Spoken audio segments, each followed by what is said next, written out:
Hello students, today we will do word meaning and question answer of lesson 5 quality.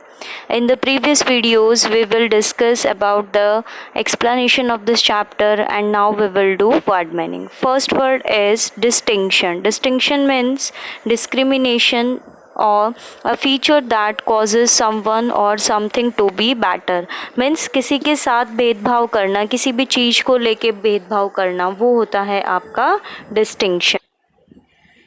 Second word is mysterious, difficult to understand. जिस चीज़ को आप समझ नहीं सकते या जो आपके सामने है लेकिन आप उसको समझ नहीं पा रहे कि ये कैसे हो गया, या उसमें कोई एक बहुत बड़ी मिस्ट्री छुपी है, एक राज छुपा है, वो आप पहचान नहीं पा रहे हो, वो होता है mysterious. Terribly, terribly means unpleasant और वेरी बैड. मीन्स कोई चीज़ देखने में बहुत ही बहुत ही बेकार लगे, अनप्लीजेंट लगे, जो अच्छी नहीं लगे आपको, ठीक है, वो होता है terribly. Essence, essence means fragrance, किसी भी चीज़ की खुशबू या बदबू, इस तरह से कोई भी एसेंस मीन्स स्मेल हो सकती है. Fifth is guttural. Guttural means a harsh sound, मतलब एक ऐसी साउंड जो कि बहुत ही बेकार सी साउंड है, ठीक है. Apron, a cloth for protection from spill. जैसे आपकी मदर है, वो अगर किचन में खाना बनाती है और वो अपने क्लोथ्स के प्रोटेक्शन के लिए अगर आगे एप्रन लगा लेती है, एक अलग से एक और कपड़ा लगा लेती है, तो उससे जो उनके क्लोथ्स हैं वो बच जाएंगे कुछ भी गिरने से, ठीक है. मतलब जो खाना बनाया जा रहा है उसका कोई भी ड्रॉप ना गिर जाए कपड़ों पे, इसीलिए एप्रन लगाया जाता है. मीन्स अलग से एक और कपड़ा लगाया जाता है प्रोटेक्शन के लिए. कन्वीनियंटली मीन्स कंफर्टेबल, मतलब जिस चीज़ में आप बहुत ही ईजी फील कर रहे हैं ऐसी चीज़, वो होती है कन्वीनियंटली. मरमर, लो साउंड मीन्स धीरे धीरे बोलना या किसी के कान में आप कुछ कह रहे हैं, फुसफुसा रहे हैं, वो होता है मरमर. नेक्स्ट है आपका creaked. Creaked means the sound produced by anything that creaks, मतलब ऐसे साउंड जो कि मतलब किसी ऐसी चीज़ से प्रोड्यूस हो जो कि जैसे मान लो सूखे पत्ते हैं, उस पर आप पैर रखते हो तो कैसे आवाज़ आती है, क्रीक की आवाज़ आती है ना, तो इसी तरह से आपकी क्रीक की साउंड है ये. Grave, serious in negative sense, मतलब कोई सीरियस है, कोई बहुत ज़्यादा दुखी है, या कह सकते हो कि बहुत ज़्यादा किसी से बात नहीं कर रहा है, सीरियस हो गया है. किस सेंस में हुआ है, नेगेटिव सेंस में. कुछ वो सोच रहा है, कुछ उसकी लाइफ में कुछ गलत हो गया है जिस वजह से वो सीरियस हो गया. Penetrating, to enter into means किसी चीज़ के अंदर जाना, किसी रूम के अंदर जाना या किसी शॉप के अंदर एंट्री करनी, वो होता है penetrating. Inferior means low quality, किसी भी चीज़ की लो क्वालिटी को आप बोल सकते हो कि ये बहुत ही ज़्यादा इन्फीरियर है. बिटरली मीन्स हार्श या हेटफुल, जो कि बहुत ही बेकार लगे, जो कुछ ऐसी चीज़ जिसको कि देख के हमें नफ़रत हो या बहुत ही बेकार लगने वाली चीज़, वो होती है बिटरली. ऑर्म्ड, साइन या सिग्नल, ठीक है, मीन्स किसी भी चीज़ का साइन या सिग्नल, चिन्ह कह सकते हो. Peered, a look, a glens, मतलब किसी चीज़ को हम रेगुलरली देख रहे हैं, वॉच आउट कर रहे हैं, उसको घूर रहे हैं, उसको ताक रहे हैं, तो वो होता है peered. Pinched, difficult situation. Pinched होता है आपका डिफ़िकल्ट सिचुएशन, मीन्स ऐसी सिचुएशन जो कि जिसकी वजह से आप किसी प्रॉब्लम में गिर जाते हैं, ठीक है, या कोई ऐसी सिचुएशन आ जाए जिसको हैंडल करना बहुत ही मुश्किल हो जाता है, वो होता है पिंच्ड. नेक्स्ट है आपका जेन्युइनली. जेन्युइनली मीन्स ट्रुथफुली, जो कि सच है, बिल्कुल किसी चीज़ के बारे में हम सच बोल रहे हैं, वो होता है genuinely. Starvation, a condition of severe suffering due to lack of nutrition, means अगर हम खाने पीने की कमी कर देते हैं, अगर हमारे भोजन में, हमारे फूड में अगर एसेंशियल न्यूट्रिएंट्स नहीं हैं, उसकी वजह से एक दिन ऐसी कंडीशन हो जाती है कि आप बीमार हो जाते हो, ठीक है. और वो किस वजह से आप बीमार हुए हो, due to lack of nutrition. तो मीन्स यहाँ पे कहने का मतलब क्या है कि भूख से मर जाना, ठीक है. Penny, a small copper coin in some countries. Penny का मतलब होता है एक छोटा कॉपर का बना हुआ कॉइन, जो कि बहुत सारी कंट्रीज़ में कॉपर के बने कॉइन को बोला जाता है पैनी. नेक्स्ट है आपका स्प्लेंडेडली. स्प्लेंडेडली का मतलब होता है ब्रिलियंट या एक्सीलेंट, जो कि बहुत ही ज़्यादा अच्छा हो, फैबुलस हो, एक्सीलेंट हो, वो होता है स्प्लेंडेडली, ठीक है. नेक्स्ट है आपका working with the text. Now we will do question answer of this chapter, page number 78. On page number 78, question number 1. What was the author's opinion about mister Gessler as a boot maker. अब यहाँ पे author का क्या opinion था mister Gessler के बारे में as a boot maker, मतलब जैसे कि मिस्टर गेस्लर जो था वो एक बूट मेकर था, तो उसके बारे में यहाँ पे जो जिसने ये स्टोरी लिखी है ऑथर जो है उसका क्या ओपिनियन था।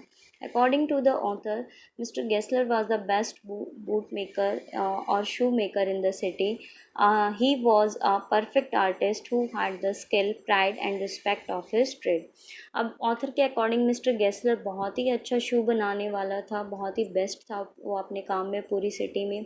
ही वॉज अ परफेक्ट आर्टिस्ट, और वो एक बहुत ही ज़्यादा होनहार कह सकते हो, बहुत ही परफेक्ट आर्टिस्ट था जिसके पास उसका कौशल भी था, स्किल भी था, उसकी खुद की रिस्पेक्ट थी, प्राइड थी, और and respect of his trade, और उसके जो ट्रेड था, उसका जो बिजनेस था, उसकी भी एक रिस्पेक्ट थी। Question number second, why did the author visit the shop so infrequently. जो ऑथर जो था वो मतलब इस तरह से बार बार क्यों जाता रहता था उसके शॉप पे। The shoes made by Mr. Gessler used to last terribly longer than the usual, therefore he visited the shop so infrequently। देखो यहाँ पे frequent का मतलब होता है कि जो आप चीज़ लगातार कर रहे हो। इनफ्रिक्वेंटली का मतलब होता है जो हम कम कर देते हैं। तो यहाँ पे इनफ्रिक्वेंटली किस सेंस में यूज़ हो रहा है कि मतलब वो कम जाता है। क्यों जाता है? क्योंकि उस जब वो एक बार शूज़ बनवा लेता था गेस्लर से, तो उसके शूज़ जो थे बहुत ही लंबे टाइम तक चलते थे, बहुत ही बुरी तरह, मतलब वो लंबे टाइम तक चलते रहते थे, वो टूटते नहीं थे, इस वजह से वो ज़्यादा नहीं जाता था। यहाँ पे ये बात बोली गई है कि ऑथर उसके शॉप पे कम जाता था। क्यों जाता था? वो इसलिए जाता था क्योंकि उसके बनाए हुए शूज़ बहुत ही दिनों तक चलते थे, इस वजह से वो ज़्यादा नहीं जाता था। Question number third, what was the effect on mister Gessler of the author's remark about a certain pair of boots. अब मिस्टर गेस्लर के ऊपर क्या इफ़ेक्ट पड़ा जब ऑथर ने बोला, एक जो सर्टेन पेयर ऑफ बूट्स थे उसके बारे में कुछ बोला था, तो क्या इफ़ेक्ट पड़ा मिस्टर गेस्लर पे। When the author told mister Gessler about the creaking of a certain pair of boots, he got surprised and asked him to get a pair back, and if he could not do anything with them, he would take them off from the author's bill। अब देखो यहाँ पे जो author है वो कहता है mister Gessler को कि जो उसके बूट्स में एक सर्टेन पेयर ऑफ बूट्स थे, एक थे उसके पास बूट्स जिसमें कि क्रीक आ गई थी, मतलब उसमें वो टूट गए थे थोड़े से, तो वो सरप्राइज्ड हो गया था ये सब कुछ सुन के कि उसके बनाए हुए शूज़ कैसे टूट सकते हैं।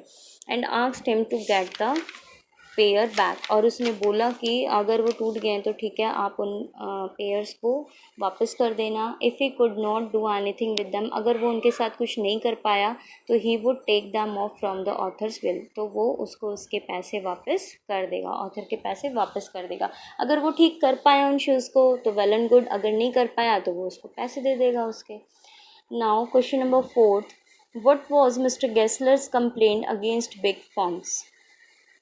अब बिग फर्म को लेके मिस्टर गेस्लर की क्या कंप्लेंट थी। बिग फर्म्स मीन्स जो बिग कंपनीज़ होती हैं, जो बड़ी बड़ी कंपनीज़ होती हैं जो कोई भी चीज़ बनाती हैं, तो यहाँ पे उनको लेके मिस्टर गेस्लर की क्या कंप्लेंट थी उनके खिलाफ।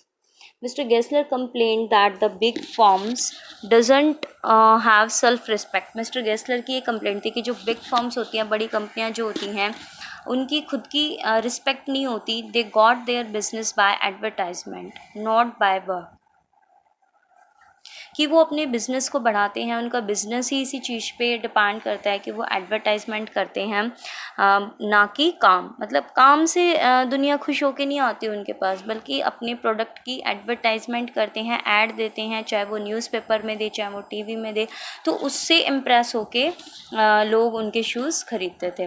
Due to them the workers like mister Gessler were running without job, और इस वजह से जो इस तरह के जो वर्कर्स हैं, जैसे कि मिस्टर गेस्लर था, वो बेचारे बिना जॉब के ही रह जाते हैं, इसी तरह से भागते रहते हैं, मतलब उनका कोई ब्राइट फ्यूचर नहीं होता है। ठीक है, क्योंकि ये लोग बहुत ही ज़्यादा मेहनती होते हैं। मिस्टर गेस्लर की तरह जो लोग होते हैं बहुत मेहनती होते हैं। ये ना अपनी चिंता करते हैं ना घर की चिंता, सारे दिन अपने काम में लगे रहते हैं, एडवर्टाइजमेंट करते नहीं है, बस इनके पास इनका स्किल है, इनका हुनर है, उसके बल पे ही ये अपना बिजनेस करते हैं। Last question, Question number 5. Why did the author ordered so many pairs of boots? Did he really need them? क्या जो ऑथर है वो बहुत सारे पेयर्स ऑफ बूट्स ऑर्डर करता है, क्या उसको सच में ही ज़रूरत थी उनकी? When the author came to know about the death of Mr. Gessler's elder brother, he felt with sorrow and grief, and therefore, in order to help him financially, he ordered several pairs of boots, although he didn't really need them. जब author को ये पता चलता है कि जो mister Gessler है उसका बड़ा भाई मर गया है, उसकी डेथ हो गई है, तो उसको बहुत ही ज़्यादा मतलब दुख होता है, बहुत ही ज़्यादा सॉरी भी फील करता है उस टाइम में, और इसीलिए वो उसको फाइनेंशियली हेल्प करने के लिए वो उसको बहुत सारे पेयर्स ऑफ बूट्स का ऑर्डर दे देता है, और जबकि उसको सच में ही उनकी ज़रूरत नहीं थी।